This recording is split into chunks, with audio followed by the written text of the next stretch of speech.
Devenir riche n'est pas chose facile. Pour y arriver, il faut éviter certaines choses qui pourraient freiner votre chemin vers la réussite. Aujourd'hui, nous allons vous montrer une liste de choses que les pauvres font et qui les empêchent d'atteindre leurs objectifs. Attention, dans cette vidéo, nous parlons des habitudes des personnes de la classe moyenne et pas de celles de la classe défavorisée. Prenez ces choses au sérieux et évitez-les pour améliorer votre situation financière. Voici 15 choses que les riches ne font pas, mais les pauvres si. Avant de commencer la vidéo, voici les gagnants des cartes Google Play du mois d'octobre. Félicitations à tous ceux qui ont gagné. Et si vous voulez participer au jeu du mois de novembre, vous pourrez gagner cette fois-ci, au choix, des cartes Google Play ou des codes PlayStation Networks et iTunes. C'est vous qui décidez. Tout ce que vous avez à faire pour participer, c'est d'être abonné à la chaîne. N'hésitez pas non plus à liker la vidéo et à activer la cloche des notifications. Voilà, comme ça. C'est parti!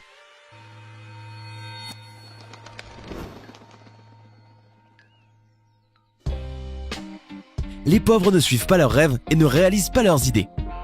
Il est clair qu'on ne choisit ni ses parents, ni sa famille, ni l'endroit où l'on est né, ni son lieu de vie, mais on a le choix de passer du temps à réaliser nos rêves.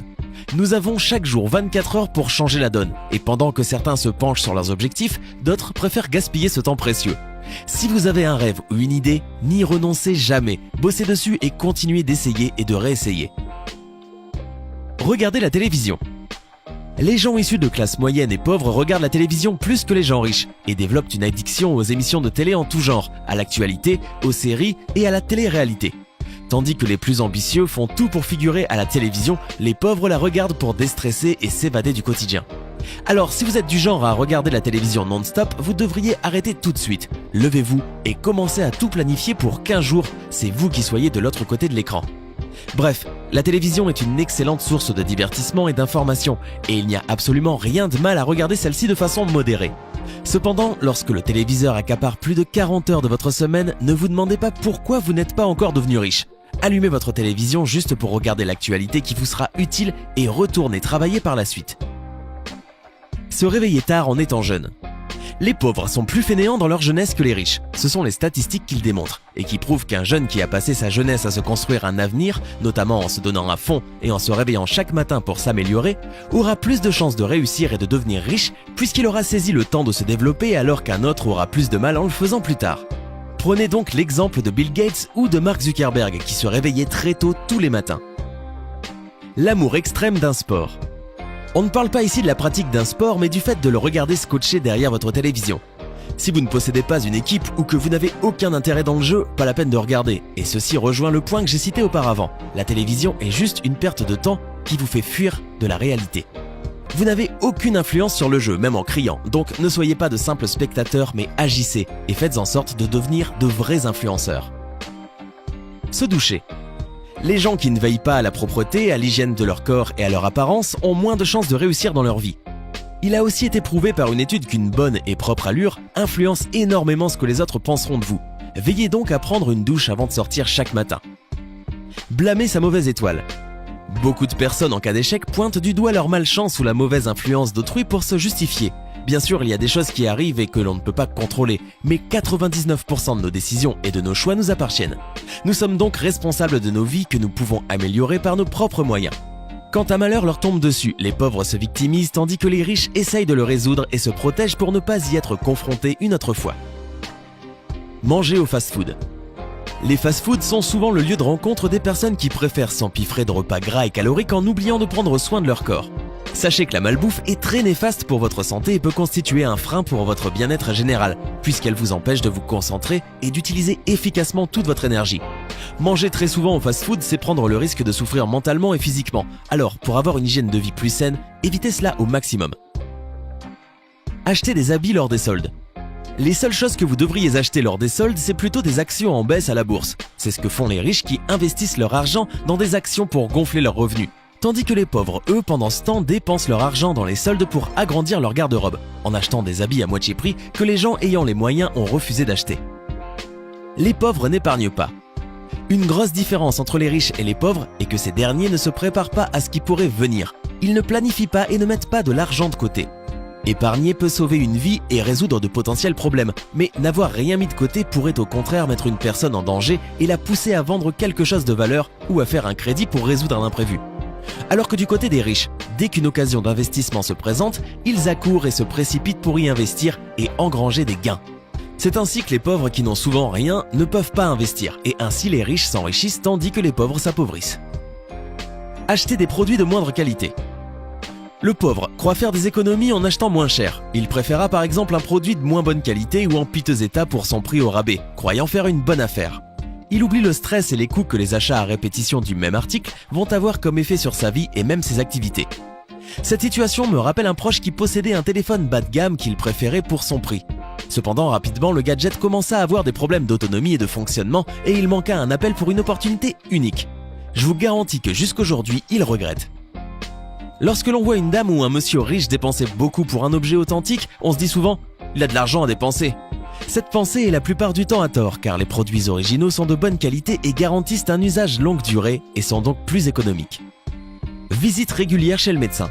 La santé est primordiale et ça les riches l'ont bien compris puisqu'ils opèrent des visites régulières chez le médecin, tout le contraire des pauvres, ce qui les empêche de détecter des maladies graves très tôt comme le cancer et de sauver leur vie à temps.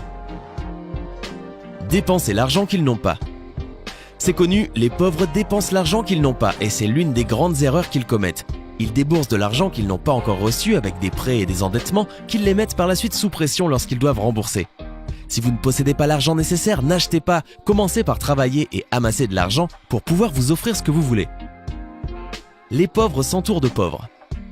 On a tous besoin de modèles dans nos vies, ceux qui nous feront avancer et nous motiveront pour devenir comme eux ou plus. Élargissez votre cercle d'amis et entourez-vous de gens qui ont encore mieux réussi que vous, pas ceux qui sont comme vous, car avoir des personnes du même rang social et ayant le même état d'esprit vous offrira juste le luxe de penser moins par vous-même, ce qui vous réconfortera quant à votre situation financière déplorable, chose très mauvaise pour avancer dans la vie. Faire des crédits pour des achats inutiles. La gestion de l'argent est le point principal de divergence entre pauvres et riches. Les pauvres ont tendance à s'endetter avec de nombreux crédits à la consommation parfois inutiles.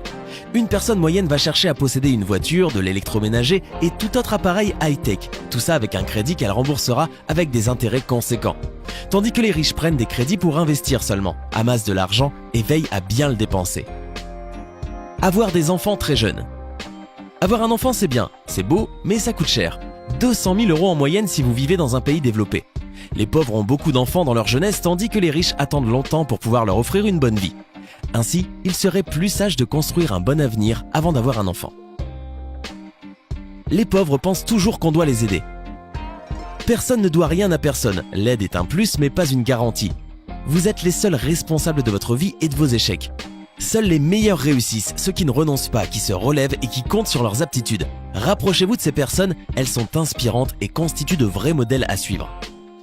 Pour finir, voici des statistiques très récentes sur les différences entre les riches et les pauvres qui vous aideront certainement mieux à visualiser tout ce que je viens de vous dire. 70% des riches mangent moins de 300 calories de junk food par jour, tandis que 97% des pauvres en consomment plus. 80% des riches sont focalisés sur l'accomplissement de certains objectifs spécifiques contre 12% pour les pauvres. 76% des riches font du cardio 4 fois par semaine contre 23% des pauvres. 63% des riches écoutent des livres audio pendant le transport pour aller au travail contre seulement 5% des pauvres. 81% des riches tiennent une to-do list contre 19% des pauvres. 63% des parents riches font lire à leurs enfants 2 livres ou plus par mois qui ne sont pas de la fiction, contre 3% des pauvres. 70% des parents riches font faire à leurs enfants 10 heures ou plus de volontariat par semaine, contre 3 des pauvres. 80% des riches passent des appels pour souhaiter les anniversaires, contre 11% des pauvres. 67% des riches écrivent sur papier leurs objectifs, contre 17% des pauvres. 88% des riches lisent 30 minutes ou plus à propos de l'éducation, contre 2% des pauvres. 6% des riches disent ce qu'ils pensent vraiment, contre 69% des pauvres. 79% des riches passent 5 heures ou plus chaque mois sur Internet, contre 16% des pauvres. 67% des riches regardent 1 heure ou moins de télé par jour, contre 23% des pauvres. 7% des riches regardent la télé-réalité, contre 78% des pauvres. 44% des riches se lèvent 3 heures avant le début du travail, contre 3% des pauvres. 74% des riches enseignent les bonnes habitudes quotidiennes à leurs enfants, contre 1% des pauvres. 84% des riches croient que les bonnes habitudes créent des opportunités, contre 4% des pauvres. 76% des riches croient que les mauvaises habitudes entraînent l'échec, contre 9% des pauvres. 86% des riches croient en l'amélioration permanente de soi, contre 5% des pauvres. 86% des riches adorent lire, contre 26% des pauvres. En tout cas, si vous avez aimé cette vidéo, dites-moi en commentaire laquelle de ces choses allez-vous changer dès à présent dans votre vie. Hey, c'est tout pour aujourd'hui. Si vous avez aimé la vidéo, n'oubliez pas de la liker et de la partager avec vos amis. Et si vous êtes nouveau sur la chaîne, n'oubliez pas de vous abonner et d'activer la notification. Bye bye!